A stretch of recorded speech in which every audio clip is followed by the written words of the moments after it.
While shopping at my local REI, I found an intriguing book called The Fox and I by author Catherine Raven. It's a beautiful memoir about a woman who seeks solitude in rural Montana. Her solitude is soon interrupted by a fox, which she then befriends, talking and socializing with the fox as if it was her best friend. I'm always fascinated by the stories of humans blurring the lines between reality and imagination. I think it's what makes us human. My name is Parker Mayland, and I'm an independent investigative journalist. My mission in life is to track down the people who can't be explained and bring them to recognition. I believe there are few who fall through the cracks of society, whose personality breaks the walls of what we know, giving us a new view on who we are as people and what we're capable of.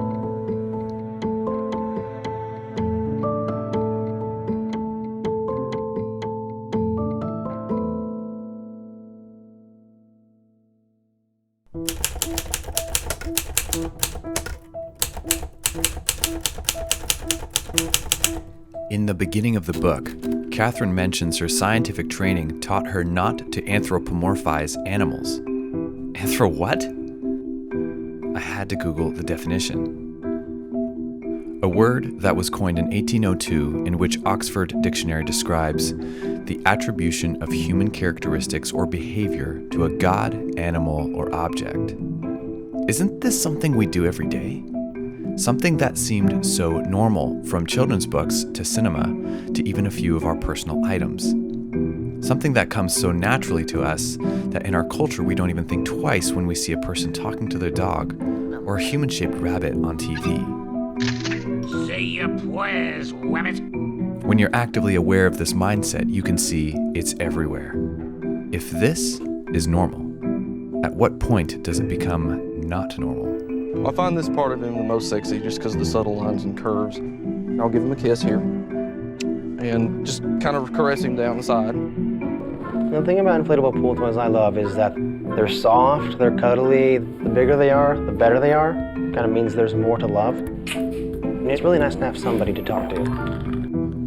During this runaway tangent of research, I was reminded of something.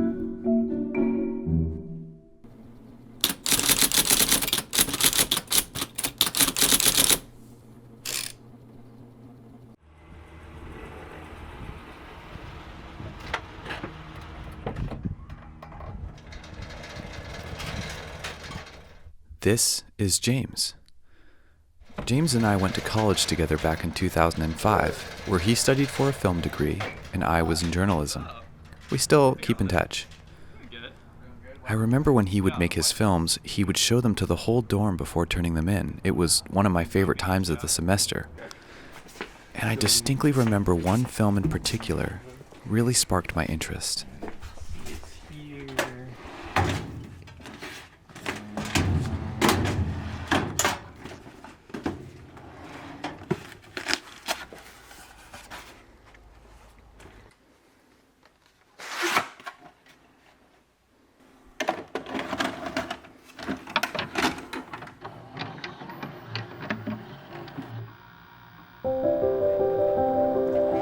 This is Daniel. Daniel Richard was a man in his later 30s that me and my friends would see at the park when we played baseball. He was pretty much our only fan. We met every Wednesday at Fox Hills Park, and he would be there with his 2 bicycles. They were his closest friends. Bicycles. Possibly the most consistent social connection this man had ever had. And yet, he was just another normal guy at the park.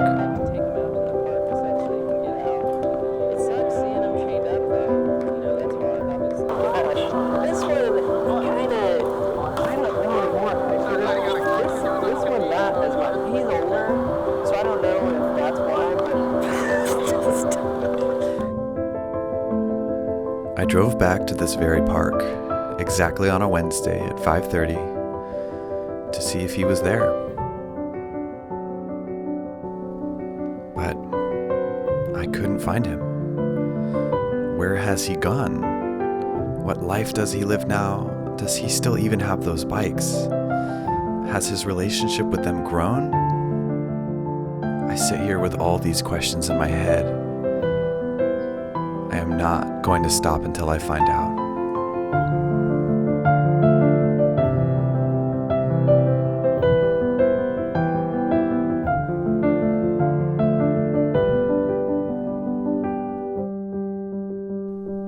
This is Dr. Scarlett Francesca.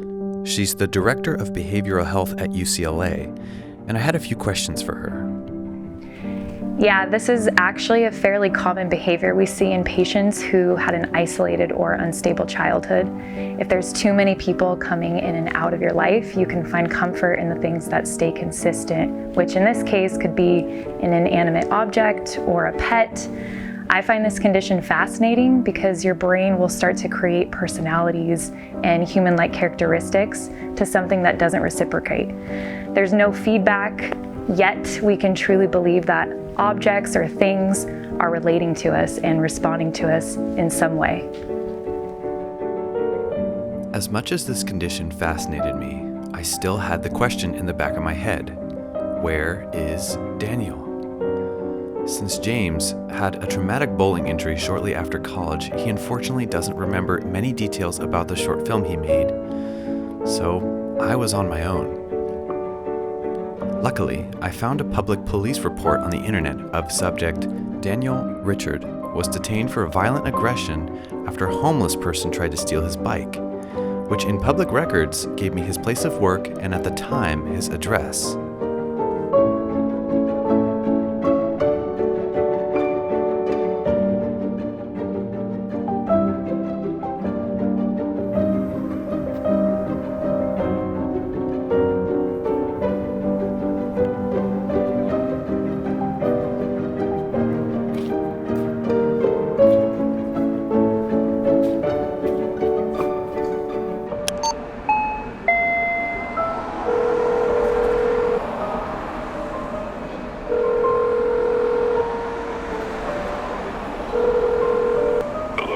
Hi, my name is Parker Bayland.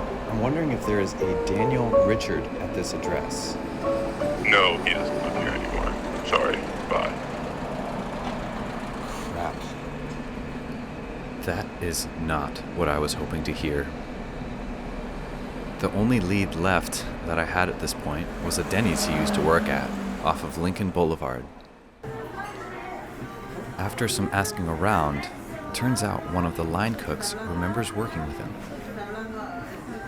Yeah, Danny. Good dude. Still cleaning supplies out of the kitchen all the time. Did a good job, though. Did he ever talk about his home life? Nah, I think he had a girl at one point because he would always roll up with one bike in his car. And then one day, 2 bikes. And I was like, oh, my man found love. Did you ever get like her name or anything? Yeah, it was Jill. Or no, Cynthia. Cynthia Richard. This was it. If anybody knew where Daniel was, it would be her. I sent her a message on Facebook and amazingly she replied. This was such good news.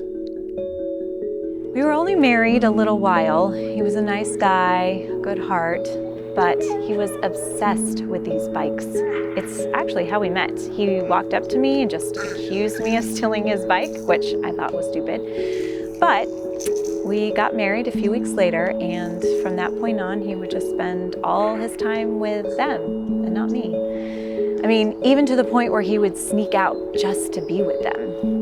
I would get some of my guy friends together and have them invite him to go out and get beers on my dime. But after I thought he had left with them, I went outside and saw him in the pool area.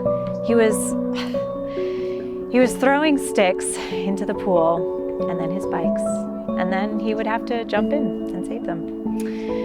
And that's when I realized there was no room for me in that relationship. I was the literal third wheel. But he was happy. So I left that night. Do you know where he is now?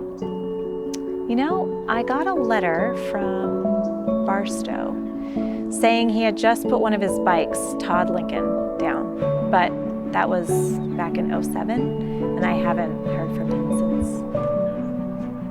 That's it. Barstow. For the first time, I felt like my search was coming to an end. Cynthia messaged me the return address on the letter, and I left immediately, with no intention of returning until I find Daniel. Is this what this search has come to? All of this passion and persistence is paying off into a journey I'd never think I'd find myself traveling. This is why I do this.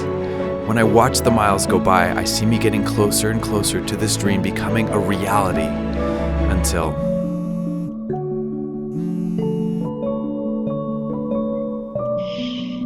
Hey, I have some bad news about Daniel. There's been an accident. There was a lake, one of his bikes fell in. He tried to save it, but he didn't make it. I'm so sorry. If you ever finish this documentary, make sure everyone sees it. The world needs to hear his story. For my Daniel. Is this what my search has come to? All of this passion, persistence, chasing a soul that inevitably I would never see again. Cynthia's words cut so deeply into my heart that day. What stories he would have told, how many other people out there are like him. From that day, I vowed for Cynthia and for Daniel that his story would be shared with as many people as possible, to let the world know of this man's uncontainable heart. That is my purpose.